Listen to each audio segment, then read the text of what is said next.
The courts have decided, and the maps for the congressional race are set. Now what will happen with the most competitive races in the Commonwealth, more specifically, Hampton Roads, and what's the impact of the war and the military cuts in this area?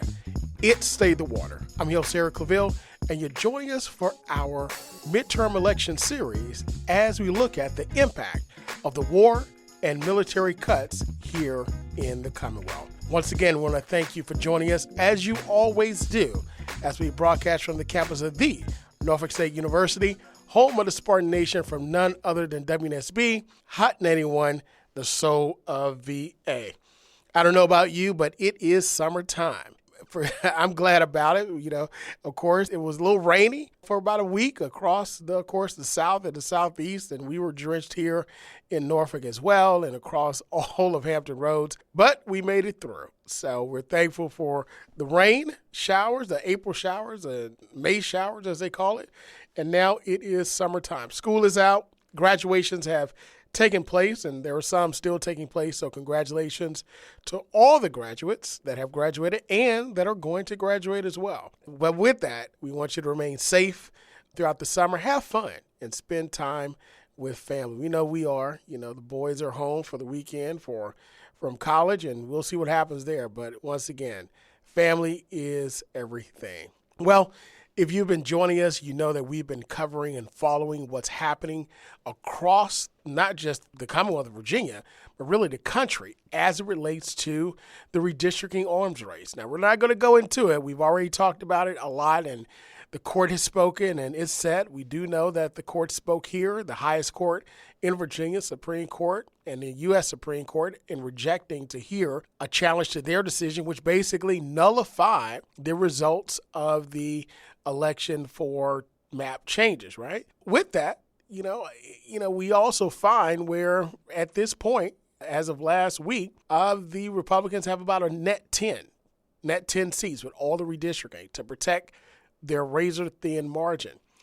But even with all of the redistricting and even with the favorable decisions from the U.S. Supreme Court, which, by the way, went against precedents and the original interpretation of the Voter Rights Act of 1965, even with all of that and the plus 10 seats that the Republicans have gained by targeting Democratic-leaning and Democratic districts, and more specifically, majority black districts, or they call majority minority districts, that have been created for years across the same states, the Confederate states, in which the 1965 Voting Rights Act was primarily written for, to keep this dilution of minority or black votes from happening. But even with all of that, the Republicans are finding themselves with an uphill battle, especially in some of the most competitive races in the country. And there's no other seat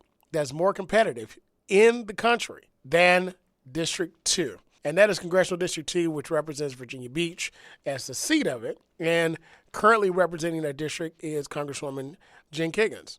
Now, of course, before that, it was Congresswoman Lane Luria, who's a Democrat, who is running again to challenge her for this specific seat. Of course, this is the seat that has flipped the most in the country, believe it or not.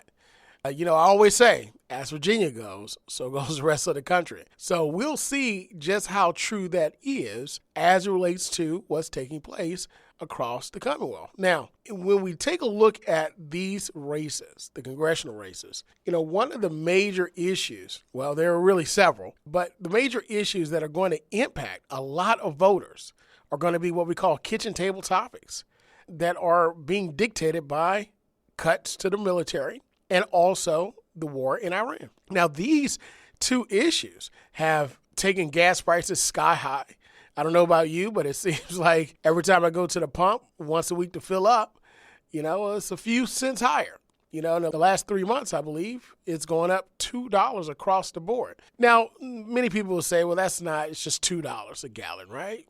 But when you add that everything we have, everything we consume, all the products that we utilize also have to pay that extra $2 per gallon, and they have to pay it across, the freight They have to pay it for the freight that they carry across the country, across the regions. That gets passed on to the consumer. So therefore, everything that we have is expensive. The cost is increased. So we were kind of worried about whether public transportation was a thing of the past. Well, they may get a surge in some bus passes. Or the tide may see a surge in ridership here if things continue to go as they are. But even with that, you have increased, again, cost of food, increased cost of everything, all products that we utilize. So with that, that's affecting and impacting voters and how they vote. And then, of course, more specifically here in Hampton Roads, where we have the greatest military in the world, largest naval base in the world, every branch of the military represented here, and the largest concentration of veterans in the country that are located here, that with the deployments on top of the cuts by this administration that are impacting us continuously, that, my friend, is worrying a lot of individuals who are running for re-election that are Republican, and especially here. And there's no other race that is going to be focused on this than District 2. But before we go there, I want to talk a little bit about and just remind the listener, about the impact of the cuts that were made during the first year, first 3 months of the Trump administration. So according to VPM and other publications, the federal military and civilian cuts have triggered a severe economic contraction here in Hampton Roads, which is, of course, as I mentioned, we're uniquely vulnerable to this because why? Roughly 40% of our economy is tied to the federal government. 40%. That's 40 cents out of every dollar is tied to the federal government. So you can only imagine if there were if there are any cuts, just a minor cut, you feel it. But if there's a significant cut like we've experienced, the feeling that we are experiencing is tremendous. So with that, the region, just to kind of give you an idea of why that percentage is so large, our region here in Hampton Roads, we boast the nation's third largest federal civil workforce. Third largest, okay? Of course, we know one of the first or second largest, of course, is in D.C. and in Northern Virginia, right outside of there. But with that, we lost over 6,000 federal civil jobs recently, causing our unemployment to spike higher than others. Now, think about this. With that being the case, and again, this is according to the Hampton Roads 2026 Economic Outlook Stability, which is, they label it as stability amid uncertainty. And of course, with the Virginia Business Report, they reported January 2026 that Hampton Roads, we lost about 6,300 jobs in 2025. So with that, the region, we saw about a percentage-wise, about a 10.5% drop in federal civil workforce, just in this region, all right? We have displaced federal workers that we tend to earn higher wages, of course, and hold advanced degrees. With that, we find that the local economy needs at least 2 private sector jobs to maintain the same level of total compensation. Think about that. For every federal job loss in the local economy, the individual needs at least 2 private sector jobs to maintain the same level of total compensation. So if you were working for the federal government, if you were a civil service employee, you had protections, you had a lot of resources, and you also contributed because more than likely you held advanced education. That means you had a bachelor's, a master's, a doctor, professional degrees, okay? With that being the case, when you lost that job, to replace your income, you had to get 2 private sector jobs. That's right. The gig economy is in full effect. Now, let's look at how that impacts us here in the economy itself. So that's your private pocketbook. Now, because according to VPM, because federal spending, and again, according to the Hampton Roads 2026 Economic Outlook, because federal spending heavily propped up the region and consumer activity, if you get a missed paycheck, lost position, guess who that's hitting? You said it. Local restaurants, real estate. You're not buying homes anymore. Businesses. In other words, you're not spending like you used to spend. So when you look at sectors like retail, food service, housing, and anything connected to those, just those 3, you're experiencing total depressed demand. And then when we take a look at how it affects our veterans, again, this is the largest concentration, this area.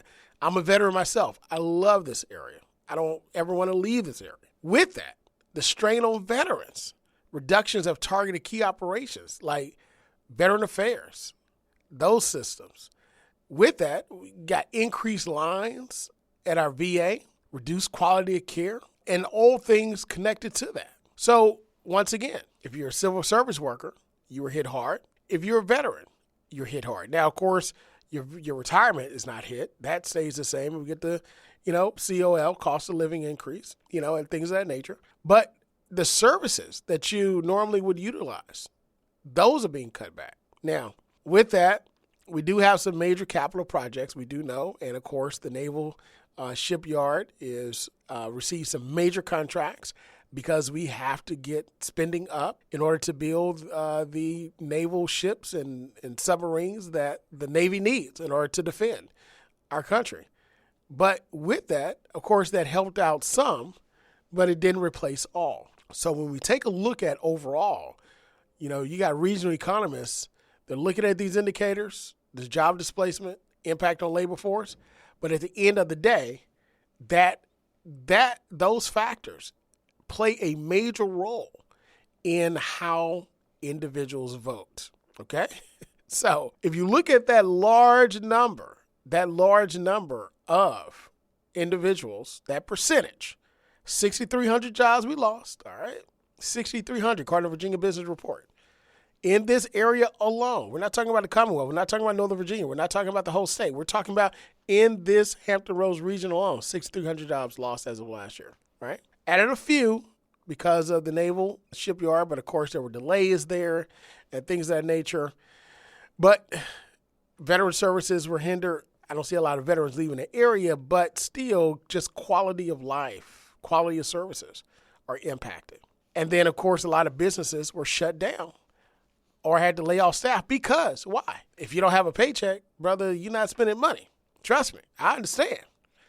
And then with increased costs on top of that, there are concerns in the Republican ranks about maintaining the districts that are very vulnerable. And once again, none other like District 2, where the seat of it is Virginia Beach. So how would this impact how the candidates take a look at this issue, how they deal with it, how they toe the line between party loyalty and just serving their constituents and basically just winning re-election? It's Stay the Water. I'm your host, Eric LaVille, and you're joining us for our midterm election series, the impact of military cuts and the war in Iran on voters here, especially in District 2. As I mentioned earlier, we see the cost of living increasing with the war in Iran going now past, much further than the president said it would go. And with a peace deal, maybe not, maybe so, we don't know. And then the instability that's stuck in the area where you have oil tankers that are just sitting there. And with that, it trickles down to here. And our loved ones who have been deployed and extra length deployments because of what is taking place. So how are Republicans dealing with this issue, and what is the response of Democrats? According to Virginia Mercury, we find where Kiggins maintains the support for the Iran war while warning of pain at the pump. Now, according to this article, Virginia Republican faces growing political pressure in the 2nd Congressional District as gas prices climb and Democrats tie conflict to the rising costs. According to this article written by Marcus Schmidt, he's noted that U.S. Representative Jen Kiggins, a Republican from Virginia Beach, is finding herself in a politically precarious position. Nice tongue twister there, Marcus.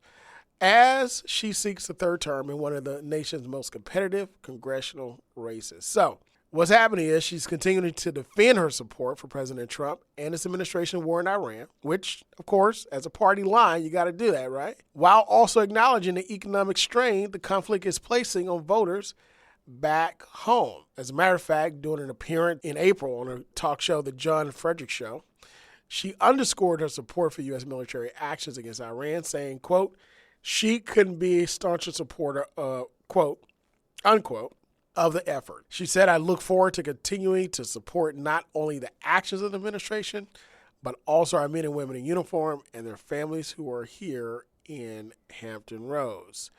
You know, as a veteran myself, it's kind of hard to support an unpopular war and also support the troops.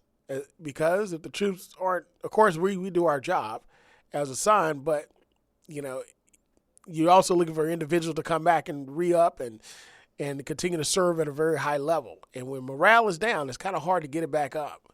So that's a very thin line that individuals who choose to support the war and support the troops, they're having to walk. But she also acknowledged the economic fallout from the conflict. And she particularly talked about the rising, fuel prices becoming a frustration across the board, across Hampton Roads. She said, quote, I need gas prices to come down, unquote. We all do. And we just throw that out there. She said, I'm too tired of paying high prices at the pump. We are doing good for a while. I know that the Iran conflict has a little bit to do with it. It has a whole lot to do with it. It is the reason why gas prices are the way they are. Not a little. It is the reason. But she said, we're going to keep working on it. They need to come down before the midterms. So these comments, of course, gave Democrats new material to try to tie the vulnerable Republican to Trump's foreign policy, economic consequences of a military conflict that has lasted far longer. As I stated, the administration said it actually would. So let's take a look at the gas prices themselves. All right, so according to AAA, Virginia's gas price tracker, I think everybody probably has an app right now, gas price tracker, cheapest gas, where you going. But particularly here in Hampton Roads, since the conflict began in late February, let's take a look at what type of additional pressure. Keep in mind, we already had pressure, major pressure from the cuts. We had that already, the job cuts. Now we got additional pressure. So let's see how that's impacting us. According to AAA's Virginia gas price tracker, Norfolk, Virginia Beach, Newport News region, we were at $2.95 a gallon May 2025. So 1 year ago, okay? By early April 2026, it is now above $4. And by Wednesday, it reached roughly, this was last week Wednesday, $4.40 a gallon, which is higher than the statewide average of $4.33 on that same day. All right. So, like I said, $2, basically $2 across the board. Now, when you take a look at this, these increases track rising instability in global oil markets after the Iran conflict escalated. Once again, Congresswoman Kagan said it had a little to do with it. No, this is the reason it had to do with rising gas prices. So late April, U.S. gas prices surged more than 40% since the beginning of the war because of supply concerns and disruptions tied to the Middle East conflict. Once again, it surged 40% since the beginning of the war because of supply concerns and disruption tied to the Middle East conflict. Now, early in the spring, Axios found the national average approached $4 a gallon by the end of March. So Virginia drivers, of course, we all began to feel the effect. Overnight prices spiked in the whole nine as things intensified overseas. So with this, by early May, frustration among drivers in Hampton Roads became increasingly visible. Another WWBT report documented residents describing community costs that had jumped from roughly $50 to as much as $70 to $80 per tank. One driver told the station at WWBT he had stopped filling his tank completely and instead paid only what he could afford. I can relate. I can relate to that increase easily. Meanwhile, global oil prices have touched $100 a barrel. Again, last week, Tuesday morning, marking a renewed instability after the U.S. launched new strikes against Iran. Now, I was quoted in this article where I stated that, basically, during political campaigning, economic concerns like rising gas prices can quickly overshadow ideological arguments about foreign policy. I also said that that we were actually hit in the very beginning by some of those policies from the White House. Again, the Doge cuts. And voters have not forgotten about it. So voters understand ideology, but they also understand their pocketbooks as well. So with that being the case, the question becomes, what is happening? What is the Democrat response to this? So former Congresswoman Elaine Luria spoke on this. Of course, she was defeated in 2022. And it seems like this district flips like every four years. So with that, she criticized the Congresswoman's support for the war. And of course, former Congresswoman Elaine Luria is also a veteran, Navy veteran. She said, once again, the Congresswoman Kiggans put President Trump above Hampton Roads and cast the deciding vote to continue this reckless war with Iran. Not sure if it was the deciding vote, but she definitely voted for it. She said she gave the president a blank check for an unnecessary war that is raising prices at the grocery store and the gas pump. Working families and military families of Hampton Roads deserve better than her failed leadership and empty promises, unquote. Eli Cousins, he's a spokesman for the Democratic Congressional Campaign Committee, or the DCCC. You'll hear that. That's the acronym for it. He tried to connect Kiggans directly to rising cost of living. He said Kiggans has lied to Virginia faces when promised she would lower costs. Now, of course, we know one person can't lower costs, but you can vote for legislation that does, right? He says her stunt support for a reckless war in Iran, the reason why Virginians are paying more, gas pump, less money in their wallets, so forth and so on. So with that, the Democrats are now, they've got their ammunition. No pun intended. If this war continues, gas prices will continue to go up. Again, you heard it here first. If this war continues, gas prices will continue to go up. And guess what? Diesel prices go up. And guess what? The trucks that are carrying the fruit, the meat, everything in the box that you eat, that's going to go up. Guess what? Clothing that you put on your backs that are carried by freight, that's going to go up. Everything is going to go increase, all because of this war, period. Once fuel goes up, everything goes up. It is the linchpin to the entire economy, period. So therefore, when you take a look at this issue, this one issue, compounded by the cuts that we've already experienced of this administration, people are starting to feel those cuts. The initial cuts in 2025, people are starting to really feel it because guess what? You can't make a payment on your credit card or your consolidation or maybe your mortgage. They're going to give you 30, 60, 90 days hardship. You may even get a reduced payment for 6 months. They refinance your loan for you. All those things do happen and take place. But guess what? There's only so much you can get in financial hardship before it overtakes you. Before enough is enough. Before you simply can't afford what you can't afford. So with that being the case, I believe that is where we are going to be at in November when the voting starts. We're actually 45 days before. So if you're running in a vulnerable district, if you are running for re-election and you are a Republican, and this continues to escalate, which the president did say he didn't care about midterm elections. He's only cared about his agenda. So that literally leaves you out there in the cold to kind of figure this thing out. So there it is. Now, I'm not really sure how you can balance the two. Maybe there's another issue that'll pop up, October surprise or something. But it's going to be very difficult. All of us are balancing our checkbooks. Everybody's balancing their budget. Everybody's seeing where they can cut costs. Everybody's seeing where they can get more for less, or and how they can pad their refrigerators, going to pantries and making sure the kids eat all of their lunch at school. Now that school is out, summer programs become very important, to get a balanced meal.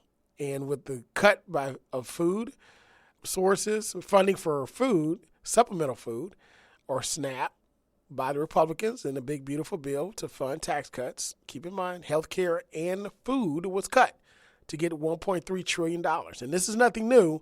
The Republican Party has always sought to cut funding from those food programs, right? I remember the last battle, one of the last battles in that about 10 years ago, around 2016. So this is nothing new for that particular side of the aisle, but it's going to impact a lot of people, a lot of us who are living, really working to survive, which we all are for the most part, but a lot of people living paycheck to paycheck.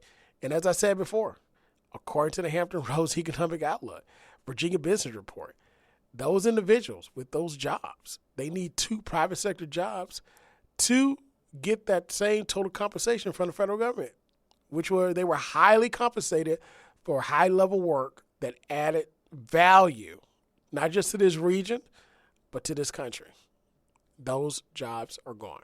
Now, I'm going to tell you, just take a few moments to look at these numbers of where we are, right, in those areas. Let's take a look at the districts, right? So District 2 remains the most since the U.S. Supreme Court struck down Virginia's voter improvement redistricting referendum and the state Supreme Court spoke. The 2nd District remains the most vulnerable Republican-held seat in Virginia, and also, again, one of the country's most closely watched U.S. races. This district includes Accomack, Northampton, Isle of Wight, Virginia Beach, Suffolk, Franklin, Chesapeake, Southampton County. And its large military population has long made national security issues politically significant. Check this out. 40,000 active duty and reserve military personnel and more than 80,000 veterans reside here in this area. That's 15% of the district's population and double the national average. In District 2 alone, 40,000 active duty reserve, 80,000 veterans. Again, Jen Kiggins, a U.S. veteran, such as Elaine Luria, has raised more than $4.7 million for a re-election campaign as of March 31st, according to VPAP, Virginia Public Access Project, while Elaine Luria has raised roughly $2.8 million. And with that, this district is expected to become one of the Democrats' top pickup opportunities nationally. So right now, you're finding where this is ground zero to determine the fate and the power of Congress. So how will this end? What will be the response from both parties, and how will the candidates campaign in this election, and who will prevail?